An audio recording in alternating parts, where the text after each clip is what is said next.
It is with great pleasure that I announce our next speaker of the afternoon, Commissioner Mignon Clyburn.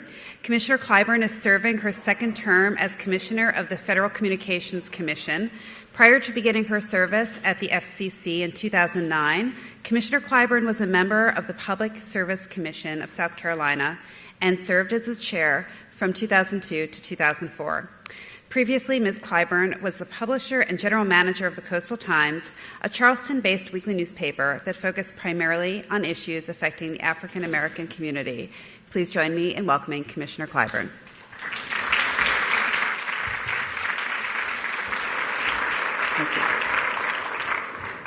Thank you very much, Ms. Daniel, and good afternoon, everyone. Now, I'm from the Deep South, so let's try this again. Good afternoon, everyone. I appreciate that. I am so delighted to join you for the kickoff of National Health IT Week and participate in this critical dialogue on leveraging health IT to improve consumer wellness.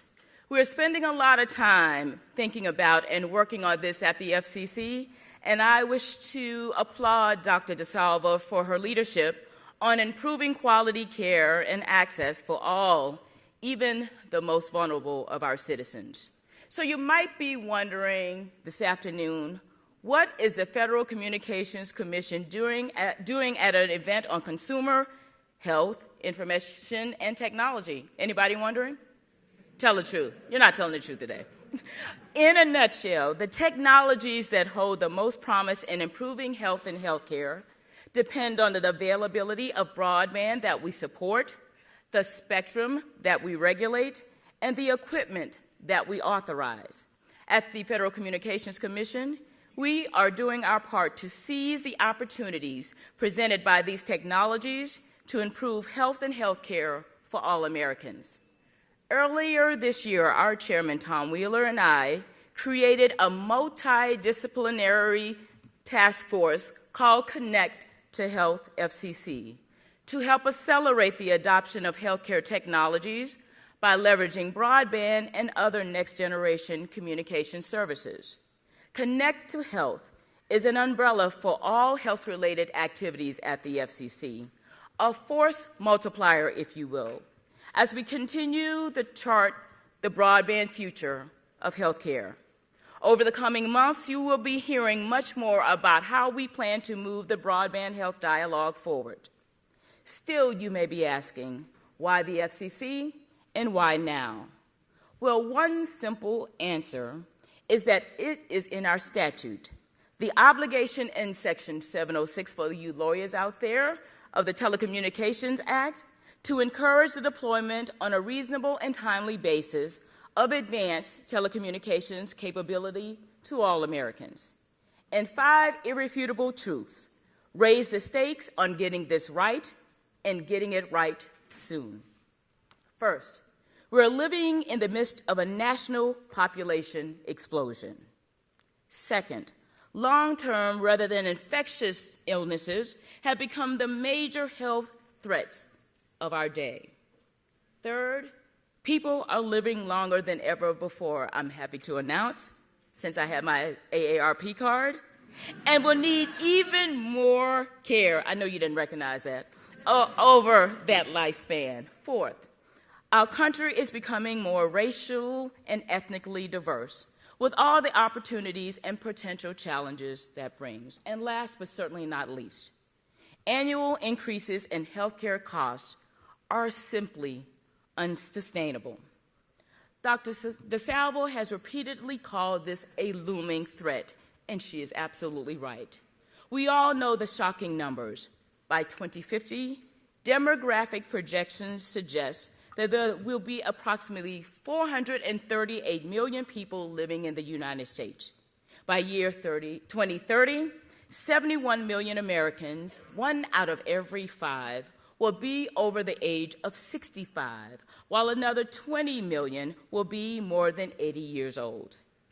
80% of our seniors have at least one chronic disease, and another 50% suffer from 2 to 5 chronic illnesses. We now have over 30 million people living in the United States with limited English proficiency and approximately 115 million with limited health literacy. Bottom line here, there are large and increasing numbers of consumers with communication challenges who may have difficulty understanding even basic health information or communicating adequately with a provider or caregiver. So with only about 300,000 to 400,000 primary care providers projected to be available, it is a challenge to see how every individual will be able to receive the care they need over the course of their lifetime without enhanced reliance on broadband-enabled digital tools and technologies. However, as the expert communications agency, and with our statutory mandate firmly in mind, we do not just view broadband technology as solving the current healthcare problem, but also as a paradigm buster, creating unprecedented opportunities for consumers and healthcare professionals alike. We see opportunities to connect rural and remote areas to specialists and support services that would otherwise be unavailable, not just in pockets and here and there across this nation, but in scalable and sustainable ways. Broadband-enabled solutions can help communities better manage chronic diseases, address language barriers, improve health literacy, ensure that our veterans adjust and thrive, and help improve overall population health and wellness. More importantly, it can put the consumer back in consumer health IT, enabling engagement on an unprecedented scale. There are innovators, healthcare providers, and researchers working on proof of concept across the country as we speak, many of whom are in this room today or listening on the webcast of this event. And I applaud you all for your vision and for your effort to develop novel consumer-centric care models that improve health outcomes and reduce costs.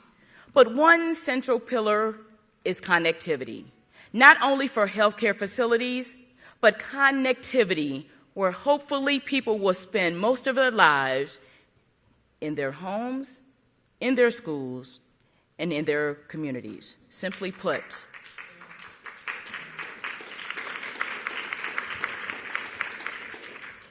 the vision of the FCC and its Connect to Health Task Force is that everyone is connected everywhere. Every consumer is connected to the people, services, and information they need to become healthy or to stay well. So it is not just about patients and doctors' offices and hospitals. Yes, that's important.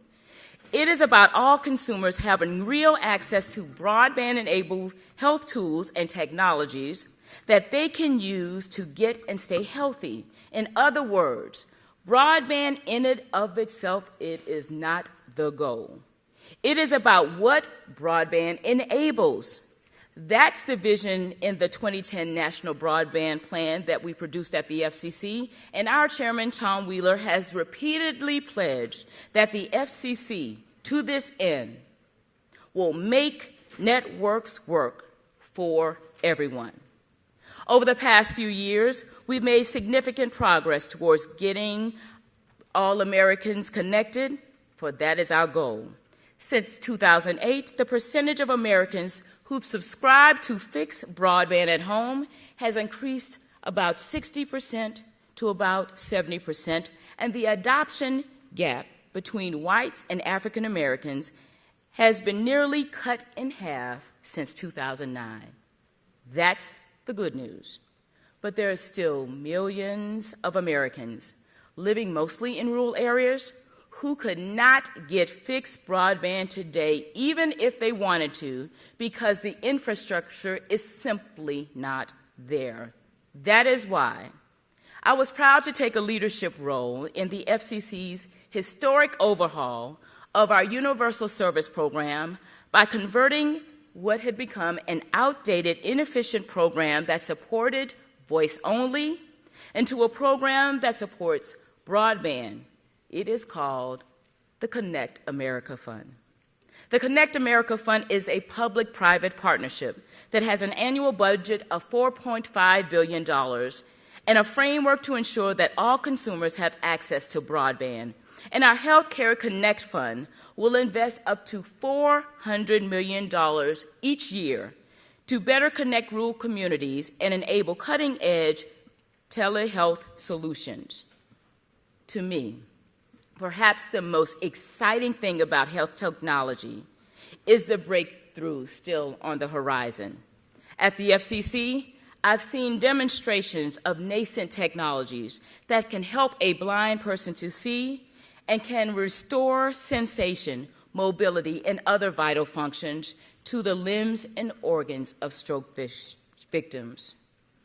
Through the Connect to Health Task Force, we want to engage with stakeholders of every stripe, including our sister agencies who have key pieces of the puzzles, states and localities, innovators and entrepreneurs, healthcare providers, and yes, consumers. We want to hear your stories, your vision, and your challenges, and we want to work with you to realize broadband's grand promise for consumer health IT.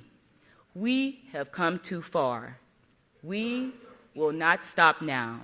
So I want to thank you for the opportunity to participate today, but I want to most definitely thank you for being willing to team up with us, because together we can make a real difference. Thank you very much.